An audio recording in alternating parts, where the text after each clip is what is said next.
the power supply, in fact, in parts of Iran's Karaj has been disrupted. Iranian media is reporting that electricity supply has been disrupted in parts of Iran's Karaj following projectiles from strike hitting transmission lines. What is really happening, Srinjoy? What is your understanding? Hours before Trump's deadline gets over, we are getting reports of power supply getting disrupted in parts of Karaj. Do you think what Trump has warned is actually going to happen? And like last time, he's not going to perhaps extend the deadline? It could happen. But the point is, these strikes, these attacks could be by the Israelis. They are preempting Trump's deadline, which is really 5:30 in the morning tomorrow. But before the deadline, we get to the deadline, the Israelis would have said, well, we'll get something done before the deadline comes to an end. So you would imagine this could well be an Israeli attack to hit Iranian infrastructure, power plants, power transmission lines, petroleum installations, pipelines, petroleum tanks. All of these can be targeted. The Iranians are also doing the same thing. Right. Srinjoy, stay on with us. Let's also welcome our guests who are joining us on Breaking Ground this evening. We have Ashok Sajjanhar, former diplomat, live with us. Also joining us is Kartha, former Director, National Security Council Secretariat. Good evening to both of you. Thank you for joining us here on Times Now. Ambassador Sajjanhar, to you first. What do you make of the latest update that we've got from Iran's Karaj following some, strikes that took place? Power supply has got disrupted. Yeah, thank you very much, Heena, for having me on the show. I think this is basically sending out a message to Iran, a loud and clear message to Iran that both Israel and the United States, they mean business. That it is not only words that are being stated by the US president, but they do mean business. So that is why, this is, if I can put it, maybe I will not, but this is, an indication. This is a very strong message that is being sent to Iran that it shouldn't take this threat lightly. It shouldn't be under the mistaken impression that this threat is going to be taken back by the United States, because unless it comes to the negotiating table and is willing to talk, then the United States will go ahead with all that it has threatened to do against Iran. Okay. But Ms. Kartha, the point really is everybody wants all sides to come back to the negotiation table, to start talking again so that the world doesn't suffer. But from Iran, who is going to come to the negotiation table? Because in this war, the top leadership has been eliminated, is being eliminated one after the other. So who is that one person or maybe a set of people who can actually take the talks forward, in your opinion? No, for one thing, I don't assume that everybody wants this war to end. That may not be true. I mean, definitely is, if indeed this is done by Israel, and Israel has done this several times in the past, where it has deliberately escalated to make sure the war doesn't end. And if it ends on its terms, which is complete destruction of Iran's capabilities. Number two is you've got the president, you've got the head of the parliament. There are people to negotiate. They've been taken off the sanctions list. But the thing is, if the Iranians see this as yet another instance of where the US preempts its promise of attacking, its threat of attacking the electric and others installation, it does it even before the deadline ends, then what minute levels of trust there are is going to finish as well. So it makes this honestly makes no sense. It doesn't show any indication of anybody wanting a deal. Stay on with us. In fact, we are also getting some inputs right now, and we are getting to know that some explosions, in fact, were reported in the Kharg island. Now, that is very, very important because this is an important island for Iran.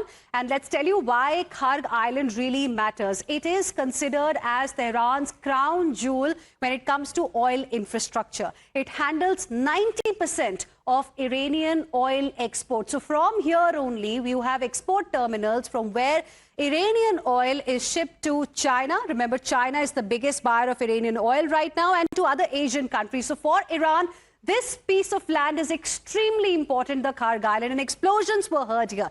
It handles 90% of Iran's oil exports. It's also considered as Iran's economic lifeline. And any attack on export terminals, viewers, can actually take off from the global oil supply 1.5 to 2 million barrels of oil. So this is very, very important. Srinjoy, now Kharg Island, I just explained to our viewers, is extremely important. In the past also, Donald Trump has spoken about taking over Kharg Island. But what happens if Kharg Island is targeted? Do you think Iran is going to accept it? First of all, these explosions that have already been recorded, now what are they all about? Is it an attack on the Revolutionary Guard installations that were already there? And that's something the Americans had hit earlier.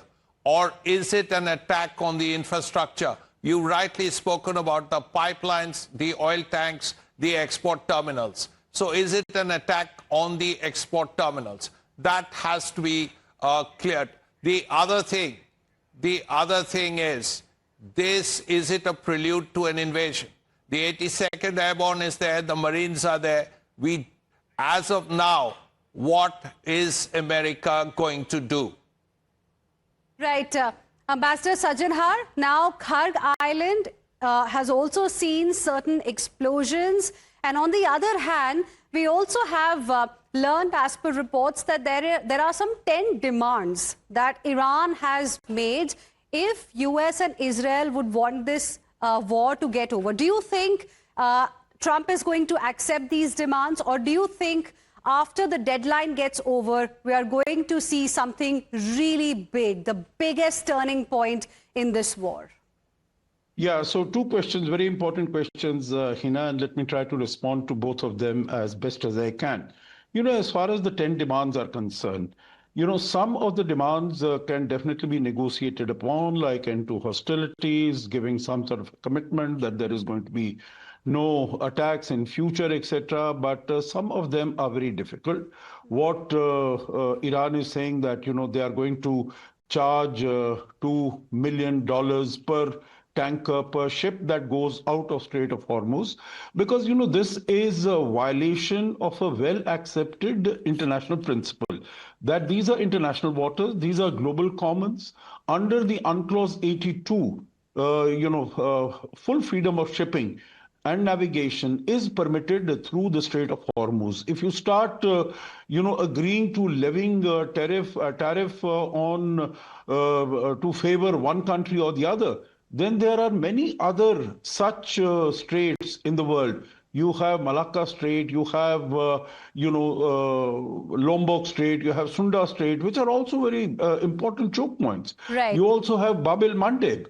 And so, then you can extend this, because that sets a precedent, and you extend it to something else. Right. So some of them, both in terms of principle, as also the fact that it shouldn't be seen that that Iran is gaining, is benefiting, is profiting as a result of this conflict. So I think definitely that is something, while on some of the issues it might be possible to negotiate. The other is that on many of the aspects that are of relevance and of importance to the United States or to the world in general. Right. Number one, opening the Strait of Hormuz. Right. Number two, stopping the attacks on the Gulf states. Number Right. three, acknowledging the right of Israel to exist. Right. These are aspects that have not been covered as far as this is concerned. Right. So definitely it could it could be a starting point, but definitely many of these issues are also problematic. Sir, request you to please stay on with us. They've decided that, well, we'll go ahead and hit infrastructure. So once you hit power plants, once you hit railway lines, you're making it very clear that you are attacking infrastructure. And that's exactly what they have done.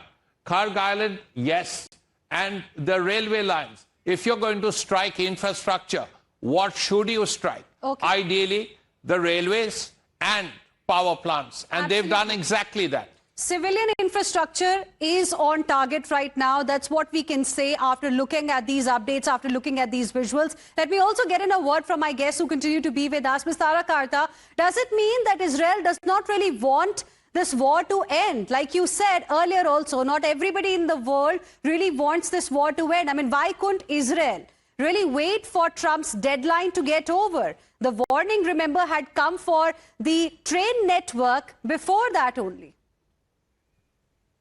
I think they are,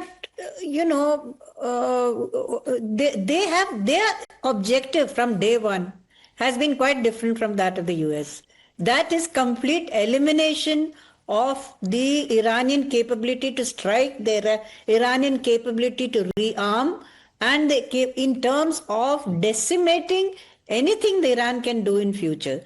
This is quote unquote a kind of final solution, if you want to call it that. Now, whether that is also the US objective, I don't know. Because the US objective from day one has been unclear.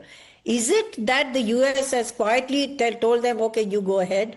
Number two scenario is that Israel probably assumes that there's going to be a peace deal in a couple of hours, in which case all strikes will stop. So I mean, I'm not no one to sort of criticize Israel or something, but if that is their objective, then they will keep to it. Remember, this is a double front war. It is one, the US objectives, and two, the Israel's objectives. Right. So Israel's objectives are pretty clear. The US is, well, not so much. Absolutely. I just want to say one more thing, if I may. Yes, ma'am. See, the fact that you see on the ground right now is that the war has led to Iran controlling Hormuz. It's as simple as that. In the end, what did it deliver? Something which they could never, ever have done on their own. This is the end result. Now you start negotiating from here. And I don't think that's going to be easy. How do you get that? In fact, Ambassador Sajjanhar, amidst all of this, Iranian ambassador has also issued a fresh threat. He has said, we said that if you start a war, you won't be able to finish it. And we have said again, if you target our infrastructure, learn from past mistakes and look what's happening on the ground. Quickly, if you can respond to this. No, absolutely. You see, Iran has been hitting out at the Gulf states. You know, it'll come as a surprise to your viewers and listeners that while Iran might have thrown about 1,300, 1,400 missiles, drones, projectiles of all nature on Israel, they have thrown more than 6,000 on the Gulf states. Because, you know, Gulf states are sitting ducks. Gulf states are soft targets, and they are nearby. And the worst out of them that has received their, you know, particular love and affection has been Dubai. All right. We'll leave it there. Thank you very much, all of you, for joining us. Appreciate your time and thank you for sharing with us your perspective.